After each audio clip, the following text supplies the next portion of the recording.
नमस्कार दोस्तों, मैं हूं विकी सैन और आप देख रहे हैं रानीगांव बॉज यूट्यूब चैनल। बंगाल की सियासी राजनीति के अंदर फिर से हड़कंप मच गया है। आज ममता बनर्जी ने प्रधानमंत्री नरेंद्र मोदी को पत्र लिखकर क्या कहा, देखिए इस वीडियो में। पश्चिम बंगाल की मुख्यमंत्री ममता बनर्जी ने प्रधानमंत्री नरेंद्र मोदी को चिट्ठी लिखकर कोविड के अंदर जरूरी सामान पर जीएसटी छूट की मांग की है और केंद्रीय वित्त मंत्री सीतारमण ने इसका जवाब दिया और जवाब के अंदर 15 ट्वीट किए हैं। सीतारमण ने ट्वीट में यहां तक कहा है कि कोरोना वैक्सीन को जीएसटी से बाहर रखने पर उपभोक्ताओं को फायदा नहीं होगा बल्कि इसके उल्टे प्रभाव पड़ेंगे। केंद्रीय वित्त मंत्री ने यह भी कहा है कि ममता बनर्जी ने जिन चीज़ों पर मांग की है उन पर पहले से ही टैक्स नहीं लगा हुआ है। ममता बनर्जी ने प्रधानमंत्री नरेंद्र मोदी को जो पत्र लिखा था उसमें कहा था कि ऑक्सीजन कॉन्सेंट्रेशन और अन्य कोरोना की उपयोगी वस्तुओं पर कस्टम ड्यूटी और जीएसटी नहीं लगनी चाहिए।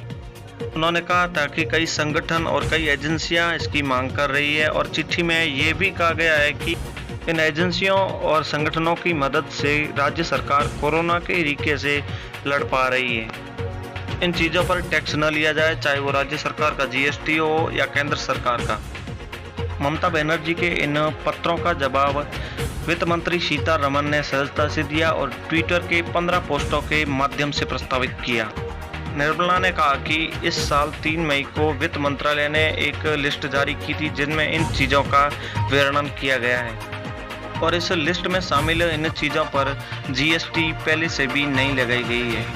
वित्त मंत्री सीतारमण ने वैक्सीन पर 5% और कोविड से संबंधित दवाओं व ऑक्सीजन कंसंट्रेटर पर 12% जीएसटी लगता है। यह इनके घरेलू आपूर्ति और कमर्शियल आयात पर लागू है। किसी वस्तु पर जीएसटी का आधा हिस्सा केंद्र और आधा राज्यों को जाता है।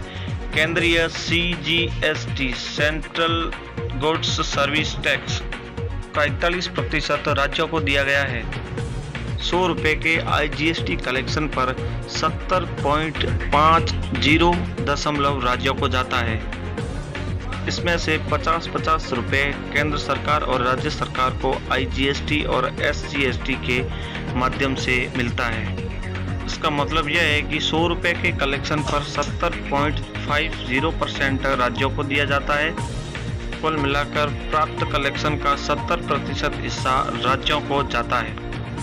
उन्होंने 5% वैक्सीन के हिस्से को सही बताते हुए घरेलू बनाने वाली कंपनियों और नागरिकों के हित में बताया। उन्होंने ट्वीट में कहा कि वैक्सीन पर अगर पूरी तरह से छूट दे दी जाए तो वैक्सीन बनाने वाली कंपनियों को छूट नहीं दी जाएगी।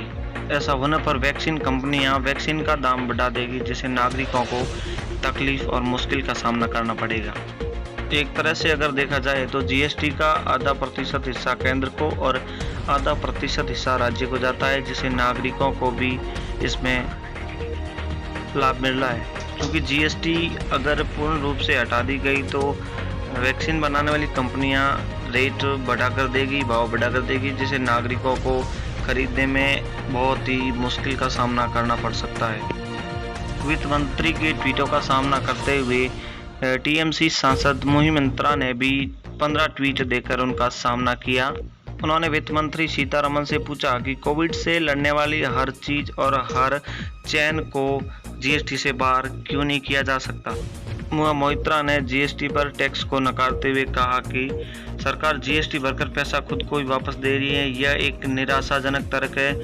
जहां तक बात राज्य सरकार को पैसे देने की है तो केंद्र का राज्यों को जीएसटी का हिस्सा देने का ट्रैक रिकॉर्ड अच्छा नहीं रहा है।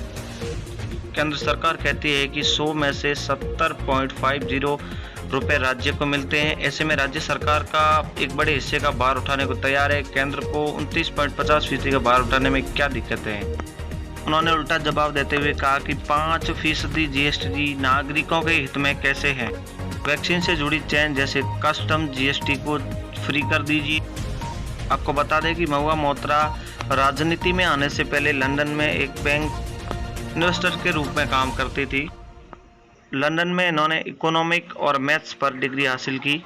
इसी तरह के वीडियो देखने के लिए चैनल को सब्सक्राइब करें, लाइक करें और हमारे हर वीडियो को शेयर करना ना भूलें। धन्यवाद।